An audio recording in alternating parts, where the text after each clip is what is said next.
जनता का जिस तरह से सपोर्ट है, उस सपोर्ट की बुनियाद पर अपोजिशन जिस तरह से रिजेक्ट करता है बीजेपी को, आप ग्राउंड पर क्या देखते हैं कि मोदी के सपोर्ट और विरोध में क्या दिखता है आपको?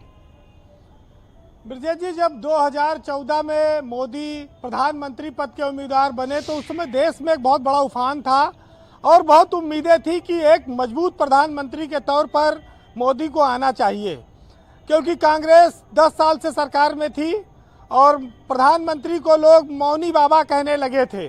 मौन मोहन उनका नाम रख दिया गया था और मोदी उस जादुई करिश्मे की तरह भारत में सत्ता में आए जो सारे रिकॉर्ड को तोड़कर 2/3 बहुमत के साथ वो वहाँ पर विराजमान हुए। उसके बाद पुलवामा की एक घटना हुई 2019 के पहले और पूरे राष्ट्र ने मोदी का साथ दिया और फिर दोबारा वो सत्ता में आए। कोरोना जैसी महामारी इस देश में आई और उसका डटकर मुकाबला किया। प्रधानमंत्री ने जब जब आह्वान किया तब तब लोगों ने ताली थाली भी बजाई, मोमबत्ती भी जलाई और जगह जगह कैंप लगाकर लोगों की मदद की।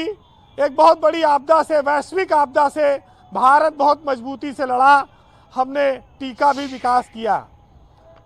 मोदी की सरकार भ्रष्टाचार, आतंकवाद, विकास और विदेशों के मामले में भारत की छाप छोड़ने के लिए जानी जाएगी।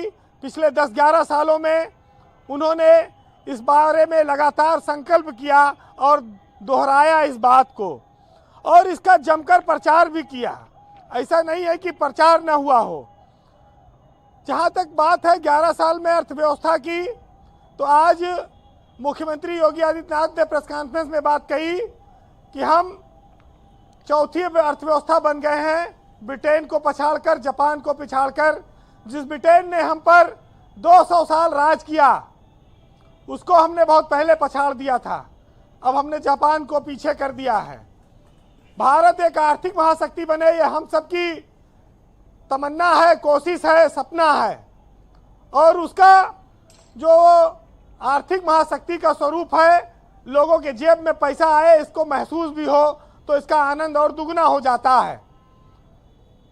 2027 में ये कहा गया कि 2027 में हम तीसरी बड़ी अर्थव्यवस्था दुनिया में बन जाएंगे। अब 2 साल और है। 33 किलोमीटर सड़क हर दिन बनाने का दावा किया गया है कि भारत सरकार हाईवे बना रही है। लेकिन इन सब विकास के साथ साथ जो सबसे महत्वपूर्ण बात है कि कोई त्रिशंकु सरकार न रहे, कोई लंगड़ी सरकार न रहे, स्थिर सरकार रहे जो देश को मजबूती प्रदान करे, जिसके लिए बार बार मध्यावधि चुनाव ना हो और जनता की गाढ़ी कमाई बर्बाद ना हो। जी ब्रजेश जी, घरेलू मुद्दे भी बहुत सारी चुनौतियां थी। भारत की सीमाओं पर आतंकवाद और पड़ोसियों के साथ रिश्ते मजबूती करने के लिए बहुत सारे काम करने थे। सेना को मजबूत बनाना था। इन सब मोर्चों पर लगातार मोदी एक मजबूत नेता बनकर उभरे। विपक्ष ने जब जब साथ की जरूरत थी उसने भारत का साथ दिया, सरकार के आह्वान पर दिया, इसमें भी कोई शक नहीं है। लेकिन ये बात बहुत साफ कहनी पड़ेगी कि मोदी के करिश्मे ने भाजपा को वो बुलंदियां दी जो उसके जन्मकाल से आज तक नहीं हुई थी। वो ऊंचाई पर गई पार्टी, देश के 20 से ज्यादा राज्यों में उनकी सरकार बनी और उनका करिश्मा आज भी बरकरार है, ये भी कह सकते हैं। और जहां तक स्वच्छता अभियान की बात है, घर घर शौचालय की बात है, नल से जल घर में पहुंचाने की बात है, कोरोना से निपटने की बात है, बहुत सारे काम सरकार के सामने चुनौती बनकर आए और उन्होंने अभियान चलाया, बनाया, कोशिश की कि बेहतर किया जाए। छेद तो देखिए, जब पाइपलाइन जा रही है तो छेद तो कोई भी करके पानी निकाल सकता है। छेद की गुंजाइश बेईमानी के तंत्र ने हमेशा बना कर रखी है। लेकिन आज हम तुलना अमेरिका, ब्रिटेन, जापान इनसे करते हैं तो अच्छा लगता है कि भारत मजबूती की ओर है। लेकिन भाजपा सरकार जब आई थी तो कुछ और उम्मीदें भी साथ में लेकर आई थी। उसने कहा था कि हम महंगाई 100 दिन में कम कर देंगे। महंगाई के मोर्चे पर सरकार नाकाम साबित हुई। अर्थव्यवस्था में पूंजीगत व्यवस्था, लोगों के पास पैसा आया, फ्लो बढ़ा, लेकिन महंगाई रोकने में लगातार उसको संघर्ष करना पड़ा।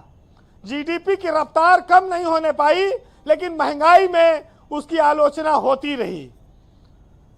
पेट्रोल डीजल को सस्ता करने की बात थी, किसानों की आय दुगना करने की बात थी। जो सांसदों ने गांव गोद लिया था उनको विकास करने की बात थी। बहुत सारी चीजें थी। बेरोजगारी खत्म करना था। लेकिन जब चुनाव आया तो चुनाव लड़ा जाने लगा जाति पे, पात पे, पीडीए पे, अगड़े और हिंदू और मुसलमान पे। तो ये सब मुद्दे पीछे छूट गए। ये इन पर चर्चा नहीं हो पाई। और ये जरूर है कि योजनाएं आती हैं जाती हैं, सरकारों के संकल्प बड़े होने चाहिए, जिससे कि इस देश के जनमानस को ये महसूस हो कि उनका राष्ट्र मजबूत हाथों में है और देश मजबूती से आगे बढ़ेगा। तो फिलहाल आज अल्लामा इकबाल के उस शेर पर नजर डालनी होगी, जिसमें भारत 47 के बाद से लगातार तरक्की के रास्ते पर बढ़ा है। तो सुनिएगा कि सारे जहां से अच्छा हिंदोस्तां हमारा, हम बुलबुलें हैं इसकी, ये गुलसिता हमारा। और यूनान और मिस्र और रूमा सब मिट गए जहां से, अब तक मगर है बाकी नामो निशा हमारा। और कुछ बात है कि हस्ती मिट्टी नहीं हमारी, और सदियों तलक रहा है दुश्मन जहां हमारा। बहुत शुक्रिया वीरेंद्र जी, बहुत बड़ी बात आपने कही, बहुत धन्यवाद। ग्राउंड जीरो से फीडबैक, ओपिनियन और ऑब्जर्वेशन हम तक पहुंचाने के लिए। बहनों भाइयों, प्रधानमंत्री मोदी के 11 साल के कार्यकाल पर हम चर्चा कर रहे हैं, बीजेपी के नेतृत्व वाली